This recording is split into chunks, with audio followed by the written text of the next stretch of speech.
for the first time nagsalita ang Department of Justice tungkol sa puganteng si Zaldico. Diba? Kahit na ang dami naming tanong sa Malacanang kanina na hindi nasagot. Eto po mga kapatid, pinalaga ng palasyo ang sinabi ni Attorney Harry Roque na fake news daw etong pagkakahuli sa puganteng si Zaldico sa Czech Republic. Ang sabi po ni Yusek Claire Castro, hindi sila naglalabas ng photos and videos ngayon ni Zaldico dahil maingat daw ang gobyerno sa paglalabas ng impormasyon dahil may involved na ibang bansa. Aniya, dapat munang patunayan kung may tinanong po kasi o nagsabi kasi si Senator G.V. Ejercito na ang hamon daw dito ay mapauwi sa bansa ng safe etong si Zaldico. Pero ang tugon po dyan ni Yusek Claire Castro, dapat munang malaman kung saan nanggagaling ang death threat, kung meron ba talagang death threat laban sa kanya.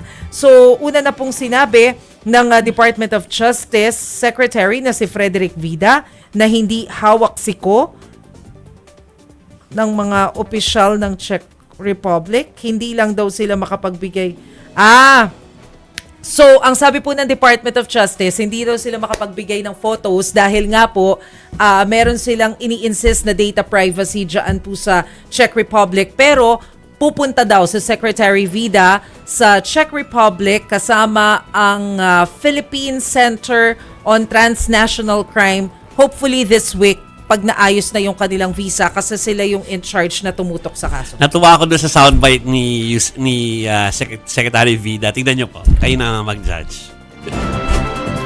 Kung wala naman sa kanila si former Congressman Zaldico, ba't sila magtatanong? Ha? Bakit out of the blue bigla nila? That's one clear indication. Ay, pupunta nga siya. Diba? Next indication is the fact that I'm going there. Diba?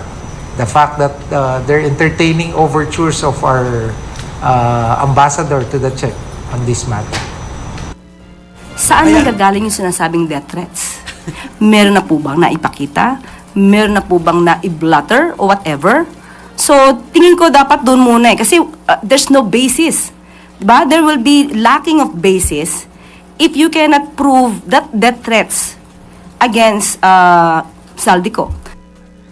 Actually, ang magandang part sa sinabi niya, himbanat niya kay Harry Roque. Yeah, na parang nagsalita ng Pangulo. Baka meron tayong soundbite Meron nun. ba? Nagsalita ng Pangulo.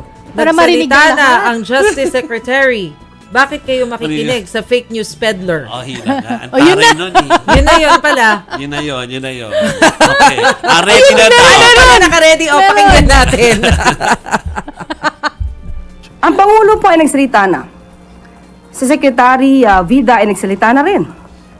So bakit po ba natin paniniwalaan ang isang fake news peddler?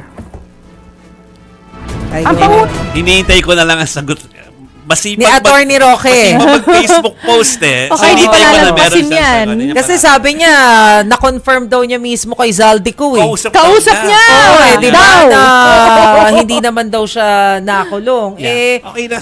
Okay naman, di sinasabi niya yun, di ba? Pero sa akin kasi, kahit na parang tatarayan sila, si Sec Vida nga nagsasabi na papunta na siya doon Papunta na nga siya doon. Ba't naman pupunta doon yung Justice Secretary, di ba? yeah. Although, ako naman kasi, sana makapagbigay pa ng more information. Kasi kanina, doon sa press briefing namin sa Palasyo, halos walang nasagot dahil ang sinasabi ni Yusek Castro, hindi siya authorized na magsalita tungkol sa kaso ni Zaldico. Department of Justice lang daw yung pwedeng magsalita. Ang dami kasi nating question na parang, sino ba daw yung lalaki na kasama ni Zaldico nung mahuli? Random check ba yan? Saan pa sila nakasakay? Sa kotse ba? Saan pa sila mga nahuli? Di ba yung mga gano'n na basic bakit questions? Bakit ba hindi dala yung mga dokumento? Ayun nga.